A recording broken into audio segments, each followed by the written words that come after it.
Aujourd'hui, En Marche a 0 député. Parmi ces 289, peut-être, 2 d'entre elles se trouvent dans le studio. Il s'agit d'Émilie Cariou, qui est candidate dans la Meuse. Bonjour. Et Laetitia Avia, qui est candidate à Paris. Une réaction à ce que vient de dire Frédéric Seyss, Laetitia Avia. Ce que je trouve très intéressant, c'est que vraiment cela met en lumière ce souci de cohérence. Alors je sais qu'aujourd'hui, beaucoup de personnes sont assez en attente, sont fébriles dans l'attente du nom du Premier ministre. Mais l'essentiel, c'est pas la personne du Premier ministre, mais c'est ce qu'il va porter.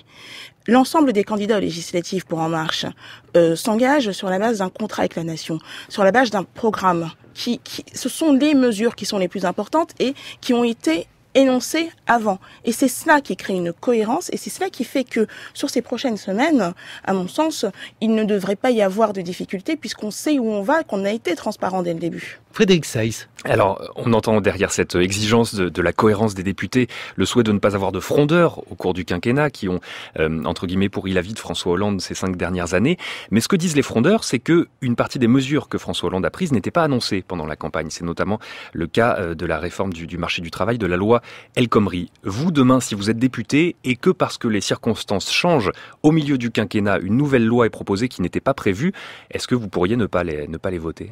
Le contrat avec la nation concerne les éléments qui ont été aujourd'hui exposés, qui sont présents sur le site d'En Marche. Et c'est sur ces éléments-là qu'on s'engage. Pour le reste, encore heureux, il faut sauvegarder notre démocratie et la possibilité pour les députés de contrôler, puisque c'est cela la mission, l'action du gouvernement. Donc vous vous sentez libre de dire non dans l'avenir si une mesure n'était pas prévue au programme ? J'espère, pour mission de représenter les Français. Et c'est cela le plus important, bien évidemment. Et vous, Émilie Cariou, vous êtes candidate aux législatives. Quelle est votre mission ? Pourquoi avez-vous décidé de vous engager en politique ?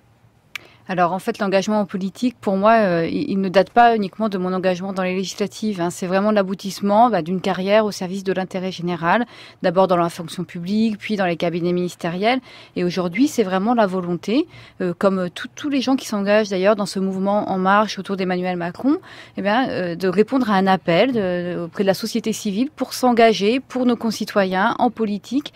Et là, pour moi, aujourd'hui, il est question d'un engagement auprès de mes concitoyens aussi au niveau d'un département qui est en souffrance. Et donc, c'est vraiment la continuité d'un engagement au service de l'intérêt général.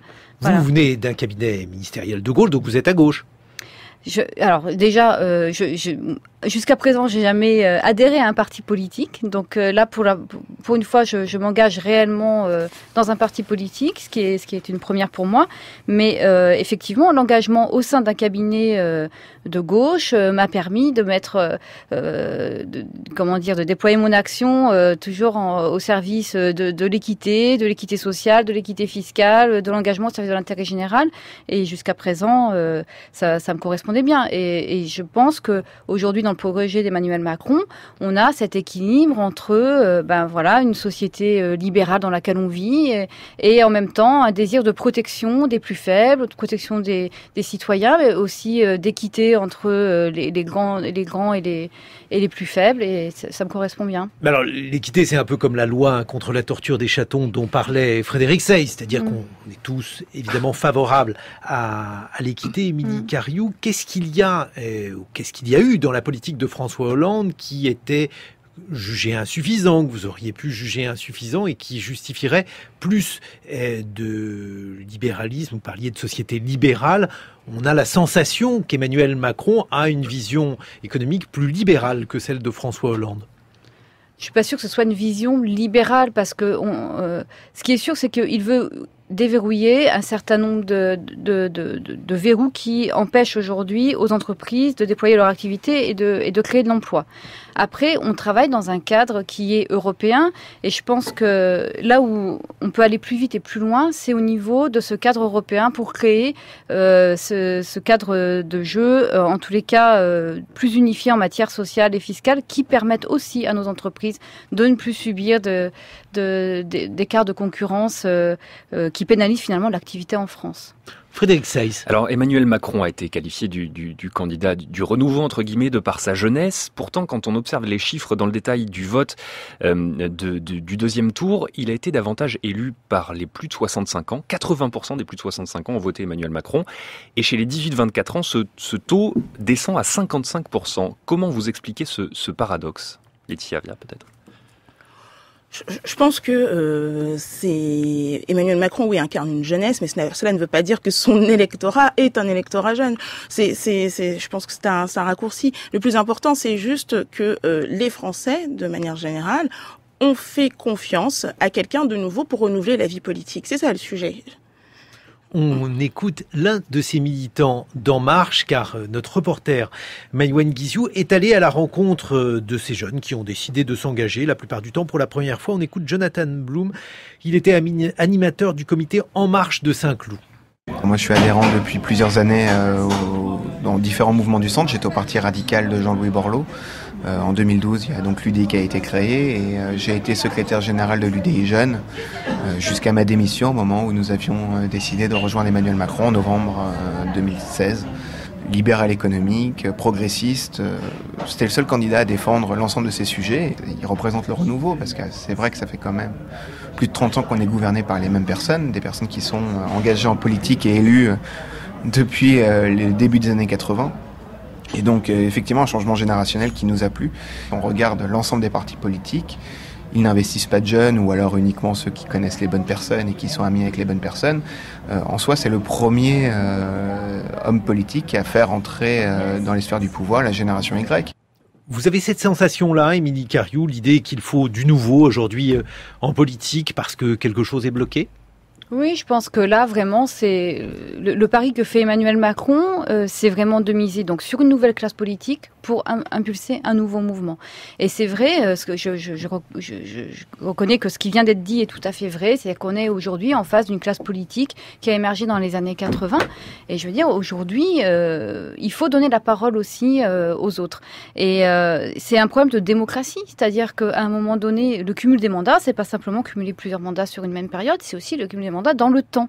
Et la démocratie, elle doit vivre avec tous ses citoyens. Et chaque citoyen est parfaitement légitime à se présenter à des élections et à travailler pour l'ensemble de la nation. Mais alors, il y a quelque chose qui fait très ancienne société, Laetitia Avia, c'est ce culte du chef. Alors, le chef est sympathique, en tout cas, il paraît tel dans les différents reportages qui lui sont consacrés, mais on a vraiment l'impression d'avoir affaire à un nouveau Bonaparte. Vous trouvez que c'est très nouveau, ça ? Alors c'est vrai qu'on a entendu beaucoup de choses, et y compris durant la campagne, on a entendu parler d'une dimension christique, d'un gourou. Moi je dis souvent, un gourou n'arrive à rassembler des foules qu'en sa présence. Or, le mouvement En Marche a rassemblé énormément de Français, des personnes au sein des comités, et cela vraiment en dehors de la présence d'Emmanuel Macron, parce que ce qui compte vraiment, c'est qu'on est allé proposer aux Français de se réapproprier l'espace politique, de redevenir des citoyens, de construire des idées. On a des éléments du programme qui viennent précisément des comités locaux. Vous êtes certaine parce qu'on a l'impression que ces comités qui ont effectivement mobilisé beaucoup de gens n'ont pas accouché de beaucoup de mesures. Vous avez des exemples précis ? Je peux vous citer la commercialisation des médicaments à l'unité. Ça ne vient absolument pas du travail des experts, ça vient vraiment des propositions de comités locaux. Frédéric Seyss. Une question toujours autour de cette notion de renouvellement qui va être clé dans les mois à venir pour voir si Emmanuel Macron a réussi ou pas son pari dans les faits, au-delà des postures et des slogans. Et il y a notamment la notion de société civile qui revient beaucoup dans ce discours. On va oxygéner la vie politique avec des personnes qui n'en viennent pas, qui n'ont pas fait leur carrière en politique. Si on prend un peu de recul et qu'on regarde un peu l'histoire, c'est une notion qui a été souvent utilisée pour bâtir les gouvernements, surtout juste après les élections. Je pense à Jacques Chirac en 2002, après son élection face à Jean-Marie Le Pen, qui a dit on va ouvrir les portes, on va faire venir la société civile. Il y avait Claudie Aigneret, la scientifique, il y avait Francis Maire, chef d'entreprise, qui était placé à la tête de Bercy, donc ce n'était pas un ministère symbolique. Et pourtant, 2 ans après, c'en était fini de cette société civile. Tout le monde avait été remplacé par des ministres qui avaient des décennies d'expérience. Autrement dit, est-ce que la société civile, ça peut durer longtemps et qu'est-ce qui vous fait croire que ça ne sera pas comme les autres fois cette fois-ci ? Émilie Cariou. Moi, j'ai plutôt confiance en l'avenir en tous les cas, parce que là, on on a réussi à regrouper des gens qui sont très motivés et vraiment déterminés, en tous les cas, à s'investir pleinement. Et donc, la société civile, de toute façon, aujourd'hui, les gens qu'on a sont tous issus d'une profession. Mais la différence, c'est que là, on est dans un processus où on n'a pas passé des années à faire des calculs d'appareils pour se hisser en haut d'un parti, etc. Donc là, on fait le pari de la jeunesse, du renouvellement. C'est la jeunesse, ça ne veut pas dire la jeunesse en âge, mais en tous les cas, la jeunesse en politique, du renouvellement et de l'engagement. Moi, j'ai plutôt confiance en l'avenir. Mais ce sont des gens qui sont moins à l'aise dans les médias. Francis Maire avait eu des interviews compliquées où il avait dit des choses qu'il ne fallait pas dire parce que la profession politique impose aussi certains réflexes. Et qu'est-ce qui vous fait penser que ce ne sera pas le cas cette fois-ci, qu'il y aura une liberté pour les membres de la société civile et qu'ils seront durables, entre guillemets? Laetitia Avia. Et nous sommes moins à l'aise dans les médias, et c'est vrai, mais nous parlons avec sincérité. Et l'important, c'est vraiment de rester ainsi. Il ne s'agit pas de renouveler pour renouveler, il ne s'agit pas juste d'avoir de nouveaux visages et des têtes d'affiche, il s'agit d'avoir des représentants de la nation qui représentent vraiment les Français. C'est cela l'objectif. Samedi, on a eu une réunion avec l'ensemble des Investis en Marche. Moi, quand j'ai regardé cet amphithéâtre, quand j'ai regardé ces 430 personnes qui étaient présentes, je voyais vraiment la France. Je voyais la France dans toute sa pluralité, dans toute sa diversité. Et c'est cela le message, c'est cela le message le plus important. Il n'y avait pas une spécificité parmi donc ces nombreux visages qui étaient rassemblés? On parle par exemple de bienveillance, c'est une valeur qui a été portée par Emmanuel Macron. Ça se retrouve, ça veut dire quoi? C'est une notion essentielle. Je pense que beaucoup de nos concitoyens sont épuisés de cette agressivité en politique, de cette malveillance, il faut quand même le dire. Nous sommes bienveillants, c'est-à-dire que nous regardons droit devant nous, nous parlons de notre programme, de ce que nous voulons faire, de cette France positive, progressiste que nous portons. Et c'est ça c'est comme ça que nous allons continuer, en tout cas durant la campagne. Mais alors pourtant, Manuel Valls a dit hier d'Emmanuel Macron qu'il était méchant. Vous comprenez qu'on puisse dire ça, Laetitia Avia?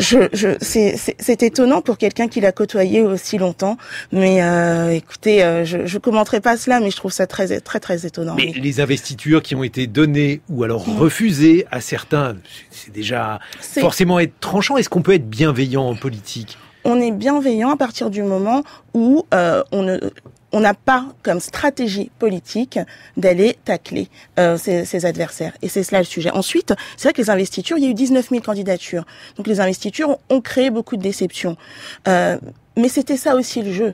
Et c'est un appel universel aux candidatures pour les législatives. C'est cela qu'il faut retenir. C'est qu'on a donné la possibilité à chacun de représenter la nation. C'est ça qu'il faut retenir. Émilie Cariou, on a l'impression aussi que le mouvement En Marche est surtout représenté par des jeunes gens aux têtes bien faites. Ce n'est évidemment pas un défaut d'avoir une tête bien faite, mais est-ce que ça ne signifie pas que finalement on est face à des individus qui viennent pour la plupart tous de la même origine et qui auront du mal à représenter la France dans sa diversité?